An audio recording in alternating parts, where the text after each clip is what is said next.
the 21st of January, a day that in Redmond, Washington featured the unveiling of Windows 10 and the announcement to the world of HoloLens. But in a different part of the world, in Sao Paulo, Brazil, it was altogether a different day. Oh, the day started like any other. It was a nice morning. But as it unfolded, the police arrived at the apartment of one of our executives in Brazil. They burst past the gates. They not just knocked on the door, they demanded that he be produced and that he appear before a court. Why? Because the Brazilian police were demanding, as part of a law enforcement investigation, that Microsoft turn over Skype data of a Brazilian customer. And yet the problem was that the data was not in Brazil, it was in the United States, and it would be unlawful under US law in some respects for us to provide it. That was an interesting day. But in many ways, it wasn't the most important day of that month by far, even when it comes to technology.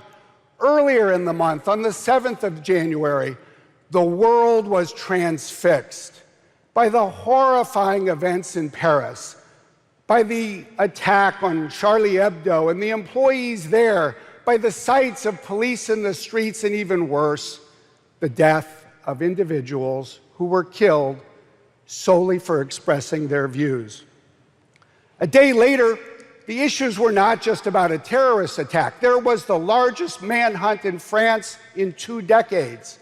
And as the day unfolded, those events touched people not just in France, but those of us who work in Redmond, Washington.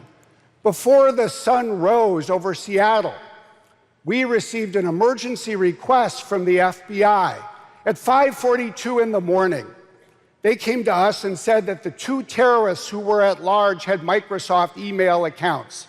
They served a lawful order. We reviewed it, we pulled the email, and in precisely 45 minutes, we had that email data back to the FBI so they, in turn, could provide it to the French authorities in Paris. But that wasn't the end of how technology intersected with those events in France. In the ensuing few days, the people of France turned to technology. They used social media to organize themselves, and on that Sunday, the 11th of January, there were in the streets 2 million people. More people standing in solidarity in the streets of Paris, literally, to support freedom of expression, since the world had seen when Charles de Gaulle led the parade down the Champs-Élysées when Paris was liberated in 1944.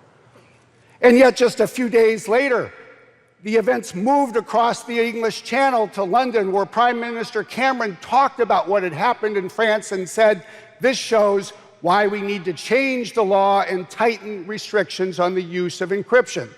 And 2 weeks after that, they went back across the English Channel again, as the French government talked about the need to change the law as it applied to freedom of expression. Everything I just showed you happened in just a single month. And yet, the year as a whole, the past 12 months, have been even more extraordinary still.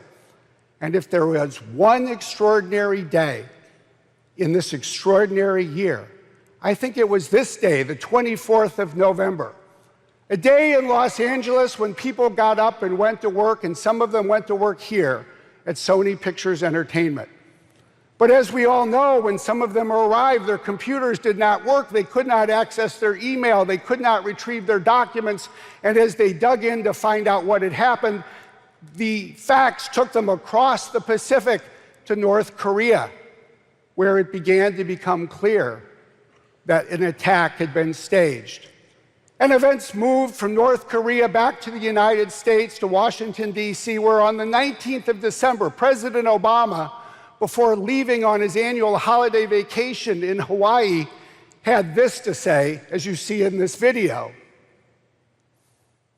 Again, I'm sympathetic that Sony, as a private company, was worried about liabilities and this and that and the other. I wish they'd spoken to me first.